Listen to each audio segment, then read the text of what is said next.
All right, we are continuing our study of the letter of First John here on the Listener's Commentary.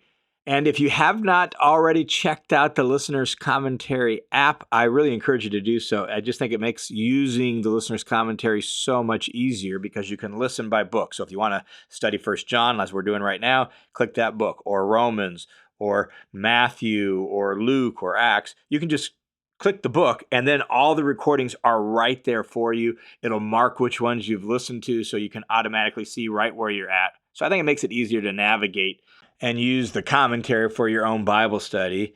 So I encourage you to download that on the App Store or on Google Play, wherever you get apps.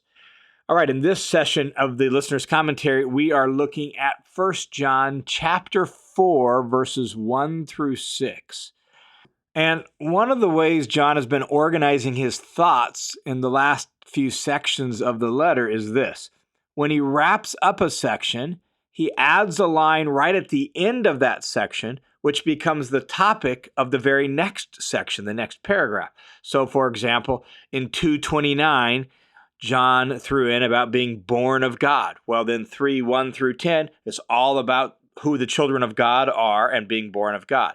Then in 3:10, he threw in a line at the end about loving our brothers and sisters. And then all of a sudden, 3:11 through 24 is all about love. Well, the same thing is true here. In 3:24, the last line of that section mentions the Spirit as the means by which God dwells among his people. And that then leads into this paragraph right here in 4:1 through 6. The main question here is this: how do you tell the spirit of truth from the spirit of error? Or maybe more precisely and specifically, how do you discern messages from God's Spirit versus messages from a false spirit? That's the topic of this section. And John's going to give an answer that fits their original situation, that addresses the kind of messages they are hearing there in Ephesus and the surrounding area. So his answer doesn't say everything about discerning messages from God's Spirit versus messages from a false spirit. It doesn't say everything about that, but it does say something about that that's very important, something that obviously was important to the original readers, but it's also important to us as well. So chapter 3 ended by saying, we know by this that he remains in us by the Spirit whom he has given us. That's the means God dwells among us. So now here in 4:1 through 6, how do we make sure that we're listening to the true Spirit of God? And John says this in verse 1, Beloved, do not believe every spirit. That is, not every claim to spiritual truth is valid. Not every claim of having heard a message from God is true. Not every person who says they speak by the Spirit of God actually is. Don't be naive. Don't believe every spirit. That's what John is getting at here. The details may be different in our situation from those of John's original setting, but this admonition is so important and so true because people still use the phrase, well, God told me, as if it's a trump card, and somehow that means there's no way anyone could tell them they're wrong. But we must not buy it. We're not obligated to believe every claim to have heard from God or have a message from the Spirit of God. Instead, what John says is don't believe every spirit. Rather, test the spirits. Examine the spirits to see whether they are from God. Why? Because many false prophets have gone out into the world. So we don't want to quench the Spirit, just like the Apostle Paul taught us, right? Don't quench the Spirit. But at the same time, we also need to test the spirits to determine, are they from God or not? And the reason John gives us here in verse 1 is because there's a lot of false prophets in the world. There's a lot of people who claim to speak for God or who claim to speak a great spiritual truth. I've heard from the Spirit of God, but they don't speak for God at all. So don't believe every spirit. You got to test them. You got to evaluate and see whether or not they actually are from God. So John then gives us a test. He gives a key criteria for determining if someone is speaking for God or not. And it's a test that was directly relevant to the original situation of the letter. And even though it was directly relevant to what's going on in their situation, it's still also relevant and valid for today. It's a test that has to do with what's called Christology. That is who Jesus is. What do these people say about Jesus? What do they teach about Jesus? What do they believe about Jesus? Let's use that as at least one criteria for evaluating whether or not they're speaking by the true Spirit of God or not. So John says this in verse 2. By this, you know the Spirit of God. Here's one of those moments where by this doesn't look backwards, but looks forward. Here's the criteria. Every spirit that confesses that Jesus Christ has come in the flesh is from God. And every spirit that does not confess Jesus is not from God. Now, this helps us actually see what John means by testing the spirits. Who are the spirits? Well, what John clearly means when we get to verse 2 is he means people who teach things as if they are from God's Spirit. They claim to have a message from the Spirit of God. We need to test those messages, test those spirits. That's what John has in mind. And the criteria he gives here is, what do they say about Jesus? And he says it in a specific sort of way that refers to their situation.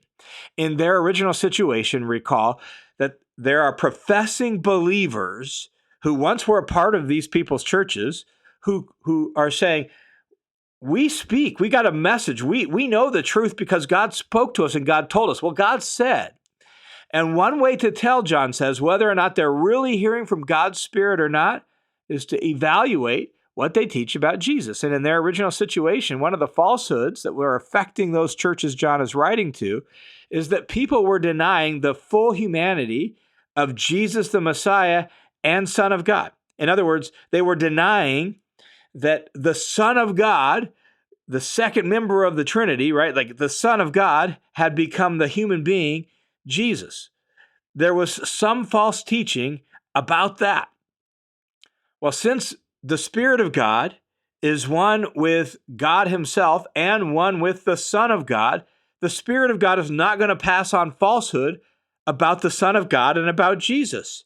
So anybody who claims to speak by God's Spirit, but also teaches falsehoods and lies about Jesus, is actually not speaking from the Spirit of truth, the Spirit of God. That's what John is saying here in verse 2.